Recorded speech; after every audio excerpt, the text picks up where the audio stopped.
Warm greetings to everyone. Welcome to our today's session, a webinar on strategic planning. I'm your resource speaker, Jubilin C. Morano, INM student, Naeg, from Partido State University. On this webinar on strategic planning, we are going to know more about how and where strategic planning was originated, its history itself, of how the educational sector involved itself with the use of this strategy, and also with the concept behind it, as well as the characteristics and the process obtained. We are also going to compare the traditional way of planning from today's strategical planning procedures. Get ready to be amazed for this webinar. We're gonna start with the origin and history of strategic planning. As you can see, strategic planning has its origin in warfare.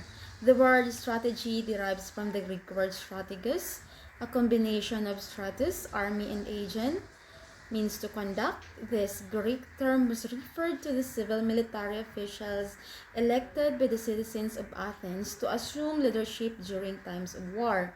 These strategoi were expected to prepare and implement overall top-level plans in order to achieve the long-term goal of winning the war.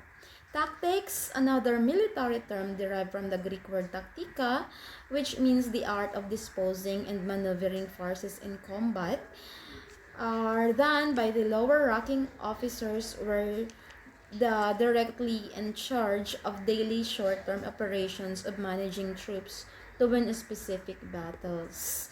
From its military roots, strategic planning has kept at least two essential characteristics. Number one is to think big by taking into consideration all possible options and paying due attention to the changing environment.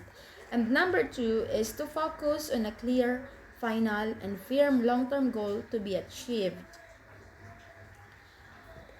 Next is the adoption of strategic planning in the business world. A strategic planning in the business world can be traced back much earlier. Its extended use started after the World War II. During the 1960s, it became a standard management tool in all big and in many small companies and began to be included in the curricula of all respectable business schools. There are at least two interrelated important evolution. Number one is, at least in complex enterprises, strategic planning should not only take place at the executive level, but that it should also be undertaken at the different levels and functions within the organization. It also became clear that in order to increase the chances of successful implementation, the preparation of a strategic plan could not be left to external consultants or even internal planning units alone. How does it transfer to the public sector? The strategic planning entered the public and semi-public sectors during the mid-1980s at a moment when the liberal market philosophy began to dominate all management thinking. In the government sector, strategic planning is a relevant approach to all kinds of organizations simply because all organizations have specific long-term goals to reach, and since resources are always limited, they have to find the most efficient way to attain this. However, different types of organizations have their own features, which means that strategic planning can never be applied in a blueprint manner but has to be adapted to the specificities of the type of organization under consideration. How does the strategic planning used in the educational sector? Strategic planning in the education sector emerged in the US as early as the late 1970s, but mainly at the institutional or the university and the college level. In the mid 1980s, an estimated 500 districts were practicing some form of strategic planning, and special handbooks were prepared and widely disseminated by professional organizations such as the American Association of School Administrators, ASA. Strategic planning at the school level was also introduced in many other countries as part of the broader decentralization in school-based management reforms of the late 1980s. Strategic planning at the central education system level did not take off before the 1990s.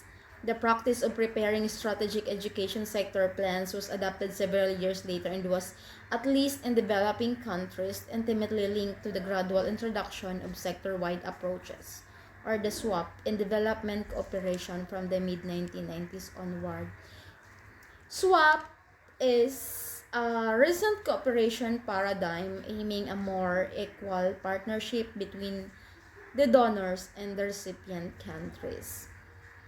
By endorsing the Paris Declaration on Aid Effectiveness in 2005, aid recipient countries committed themselves to exercise leadership in preparing and implementing national development strategies and to translate these national development strategies into results-oriented plans and programs. The fact that the existence of an educational sector plan has been made a main eligibility criterion for benefiting from the Education for All, the EFA, Fast Track Initiative or FTI2 catalytic funds, has given a further impetus to the strategic planning interest in developing countries. Next is the concept.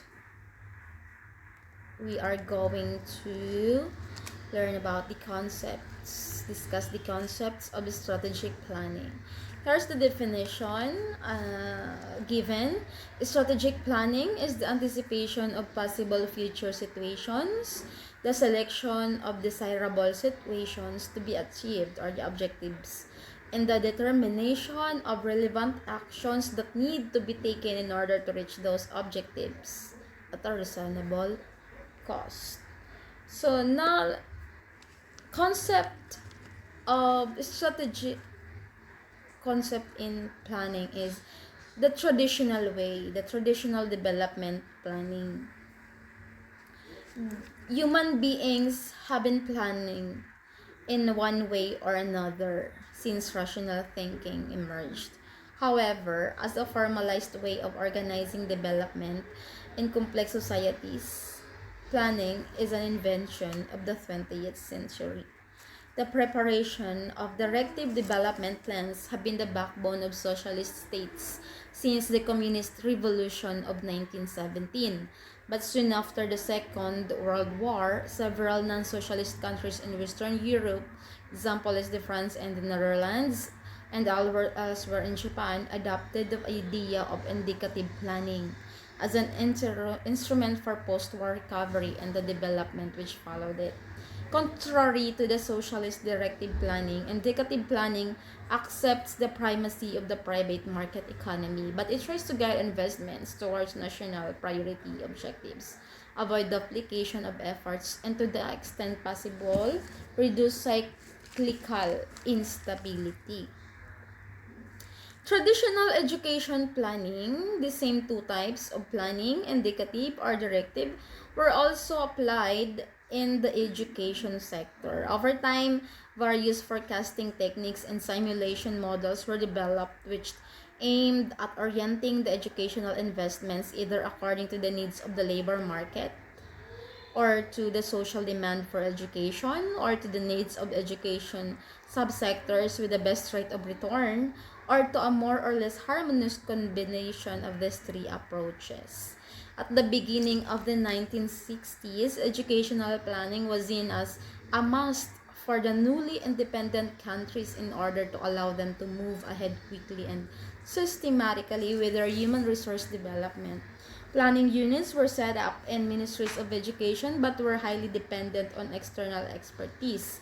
The IIEP was created to train national planning experts at UNESCO headquarters in Paris and in the field. A number of more or less sophisticated educational plans were prepared. However, in many instances, the results did not correspond to the expectations, and this enchantment with the classical planning approach, which had started already in the 1970s, became more vigorous in the 1980s. So here are the main criticisms of traditional development planning. Number one is there is too much focus placed on plan preparation and not enough on implementation. Very few proper mechanisms were set up for monitoring plan implementation in a systematic way. Number two is plans were being prepared in a top-down technocratic way. Most plans were prepared by the planning units and their technical assistants with little or no involvement of the rest of the ministry staff. Number three is not enough consideration was given to the changing environment. Not enough flexibility was built in to adapt the implementation to changing circumstances. This need for flexibility and continuous adaptation became increasingly more obvious during the second half of the 1970s and during the 1980s, when the overall economic environment became more unstable and unpredictable.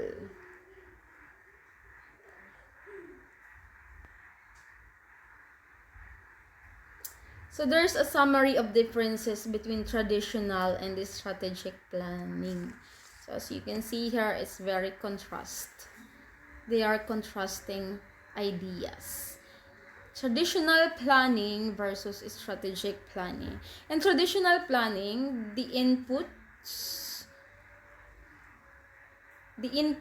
traditional planning is input oriented, while in the strategic planning is it result oriented. More on technocratic in traditional, while participatory in strategic planning. Neutral on traditional planning, while its planning is a mobilization instrument for strategic planning. In traditional, it's a linear planning, while on strategic, it is iterative. There is also in traditional planning, it has rigid implementation, while on strategic planning, there is a flexible implementation. Traditional planning is routine-based, while strategic planning is change-oriented.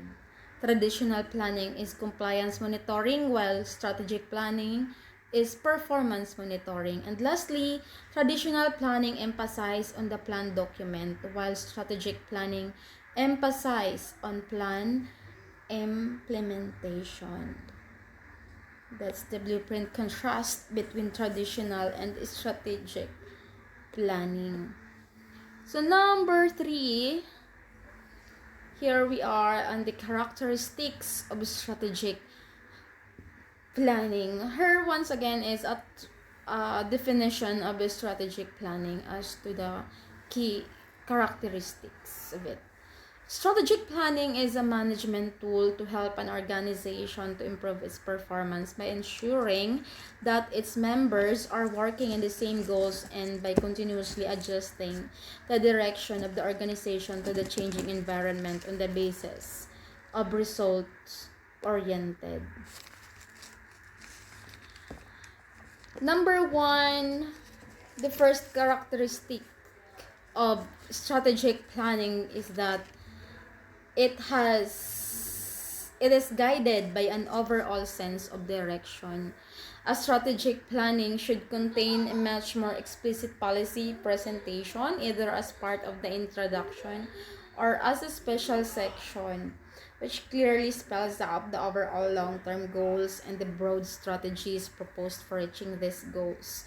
Formulation of brief mission and vision statements is common practice in preparing school development plans. Next characteristic is that it is sensitive to the environment. Organizations must be responsive to their environment, which is continuously changing. They must place the emphasis on understanding the changes and adapting their decisions accordingly. Another is that strategic planning is result-oriented. Monitoring traditional plan implementation, often referred to as compliance monitoring, is checking whether the inputs and activities are in compliance with original plans and budgets. While in strategic planning, results of a specific activity are then usually measured at three successive levels: immediate outputs, intermediate outcomes, and a long-term impact. Yan. And number 4 characteristic is it is a mobilization instrument. Strategic planning should therefore not be carried out in isolation by experts alone, but rather as an inclusive process in which the implementers and stakeholders are actively involved in one way or another. It should be realized at the same time that it is much more complex and time-consuming to prepare an education sector plan in a participatory way than to do it in the traditional technocratic way, which explains why certain countries still prefer to do it in the technocratic way. Next is, it is flexible in its implementation. Strategic planning is therefore to proceed by intelligent trial and error, rather than by linear adherence to a detailed polished plan document. The ultimate test of a strategic plan is the implementation that it is in the capacity to continuously reinterpret and adapt the original activities proposed in the light of shifting constraints and possibilities and without deviating from the final goal. Number 4, the last topic is the process of strategic planning. Strategic planning is basically about systematically answering 4 key questions, and each question corresponds to a set of specific planning activities as illustrated in table number 2. Okay, in every question, there is a planning activities, the procedure itself. The first question is, where do we stand today? Seeks out for a diagnosis. It is the analyzing the current situation in the sector and its environment. Of particular importance in this respect are the analysis of demographic trends, the economic system, and in particular the labor market, the financial situations, and also the socio-cultural context. So those are the things that needed to be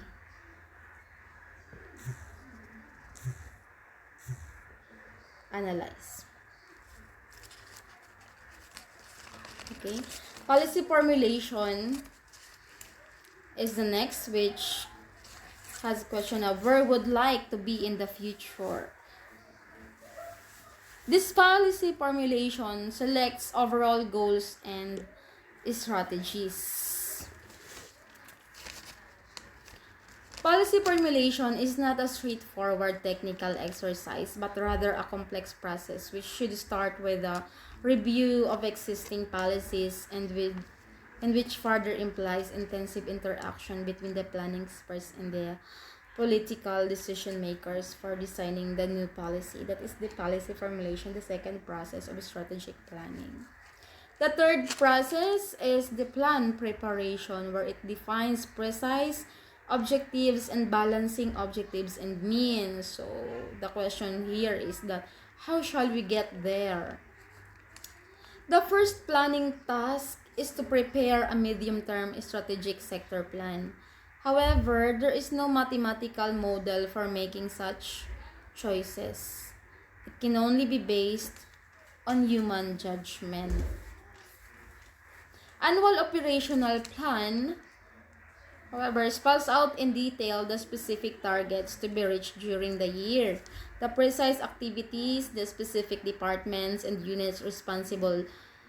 There is a need also to create coherence between the structure of the plan and the structure of the budget it is advisable to take the fiscal year as the reference year in order to be fully useful. That's in the plan preparation. The last process is the monitoring. Monitoring answers the question of how shall we know we are moving in the right direction. So in the monitoring, we measure progress and taking corrective action. It is the internal management process by which systematic information about plan implementation is gathered and analyzed by using the different types of indicators chosen for measuring progress in reading the objectives and the targets, with a view to identifying strengths and weaknesses and formulating practical proposals for taking the necessary action in order to reach the plan. So those four is already the process of strategic planning. The first is diagnosis, policy formulation, plan preparation, and last is the monitoring. Strategic planning has to be looked at as an iterative process that involves going back and forth between the different questions and the corresponding planning activities. Planning covers the four different activities from diagnosis to monitoring. In the narrow sense, it is often equated only with plan preparation. However, within a strategic planning approach, plan preparation should not be opposed to plan implementation, as is often the case. Plans can be long-term, medium-term, or short-term. There is no standard length for each of these categories. In the education sector, medium-term plans generally cover a period of 3 to 6 years, more often 5 years. Short-term plans are aligned with the budget cycle and can cover 1 or 2 years, most often 1 year. They are also called operational plans. Long-term plans can cover a time period of 10 years and more, as for example with Education for All or the EFA plans. Most education sector plans are medium-term but with a long-term policy framework behind.